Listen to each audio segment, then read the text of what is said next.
Is it wrong to be right? Is it right to be wrong? Does Simon Cade's 2 wrongs make a right?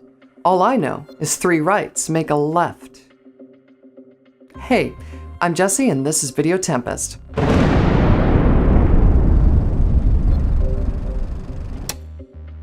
Welcome to Video Tempest, where we plow through the storm of YouTube content bringing you reviews, critique, and analysis. And today, we're reviewing Simon Cade's 2 wrongs. Spoilers ahead, so watch the short first if you want to avoid them. You probably already know Simon Cade from his YouTube channel DSLRGuide, where he talks about filmmaking basics, gear, and low-budget filmmaker philosophy. He's made a real niche for himself with his videos that are part philosophical musings, part education, and part storytelling of his personal experiences. And I've been a huge fan of his work for a while. Which is why I really wanted to like this movie. I really did. There's so many things that I think could have been improved upon, and they all boil down to 2 major issues: lazy story and lazy cinematography. The 2 wrongs of 2 wrongs, if you will. The story doesn't give us any room for character development or much information on character motivation. It's pretty much just 4 minutes of immediate plot. Man has brother, brother gets killed, man buys gun and retaliates, and man gets killed for his efforts. The relationship between Mark and Pete is only briefly shown at the beginning of the film, and only consists of Mark being angry at Pete for smoking weed. This is a scene that also suffers from lazy cinematography. There's only 2 shots within 38 seconds, a close-up of the blunt, and a master shot of the scene. We could have used some close-up shots and perhaps gone more in depth with the emotion or the motivations of these characters. All we get is this. What would Mum say? Yeah? Think about it. We don't really know if their mom is still alive or not, but let's just say she isn't. Imagine instead we cut into Mark and he says something like, "Come on, Pete, I miss Mom too, but you can't just piss your life away smoking weed in an alley." And Pete responds, "Piss off, what do you want me to do, just ignore everything like you do?" Yeah, I try to ignore it, I try to move past it, and I keep working and putting money away for college, like what she would want for us.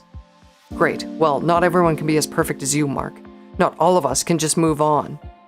Now, I'm not saying that this is excellent dialogue, but something like this would establish their names and who they are as people, the relationship between them, help us as an audience connect with them and their situation, and give Mark something to think about after his brother is killed. Not all of us can just move on. And most of all, it'll make us care more when the pothead brother is killed.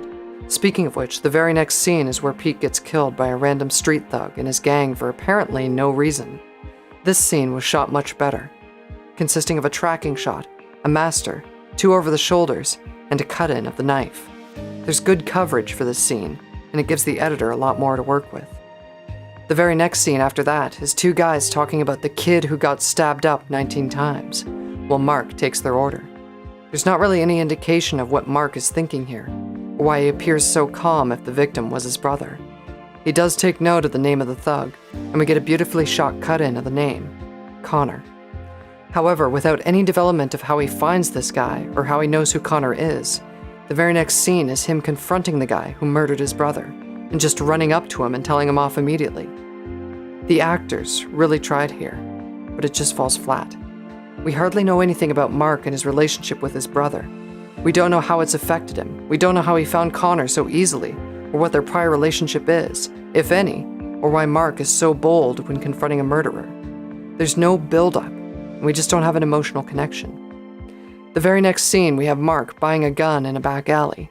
Again, this feels rushed. There's no insight into how the character is processing things. There's no emotional connection. It's almost like the film is simply documenting the circumstances that led to the final outcome. And again in this scene, we have a long master shot that never breaks for a cut-in, which could really be used at this moment. Look, kid, I need this fucking money. So you're not getting it back. But you want a word of advice? Don't use it. Don't even bother loading it. The second half of this scene, focusing on the dealer's advice, would be played really well if we had a moment where after he says, "Look, kid," the camera cuts into an extreme close-up of his grim face, with a musical cue that signifies the conflicting emotions within Mark, intercut with a close-up of Mark's emotionally torn expression. But instead, we hold that master shot, then cut to an even wider shot before jumping straight into the finale.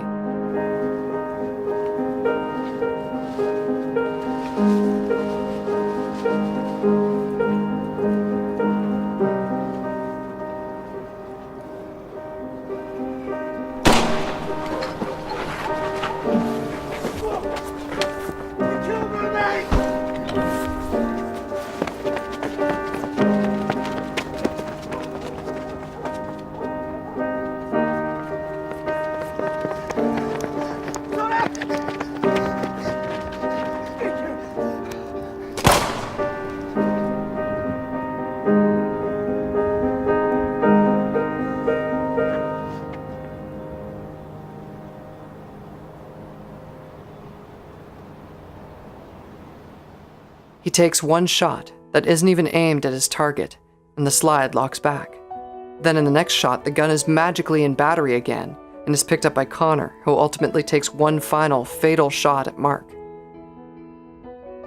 It's worth saying that if you're going to use firearms or any kind of weapon in your film, knowing how they operate and correctly portraying them should be as important as the rest of the continuity.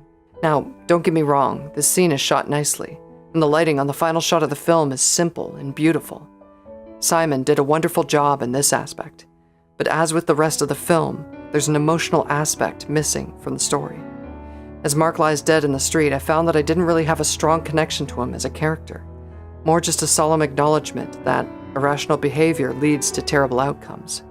I wish there was a push-in on Mark's body here, or an extreme high angle looking down on him, or something. Anything to make me feel this loss emotionally.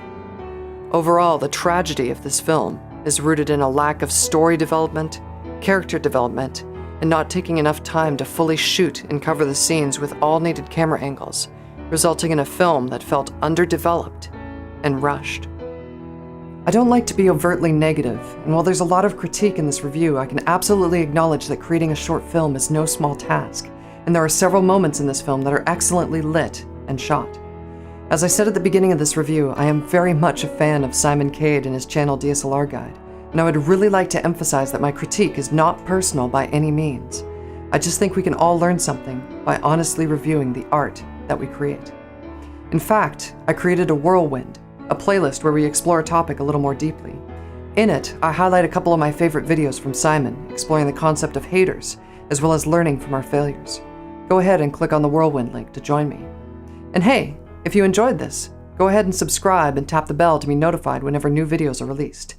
And if you'd like to help support more content like this, please consider becoming a patron. My Patreon link is in the description of this video. Thank you for tuning in, and I'll see you next time.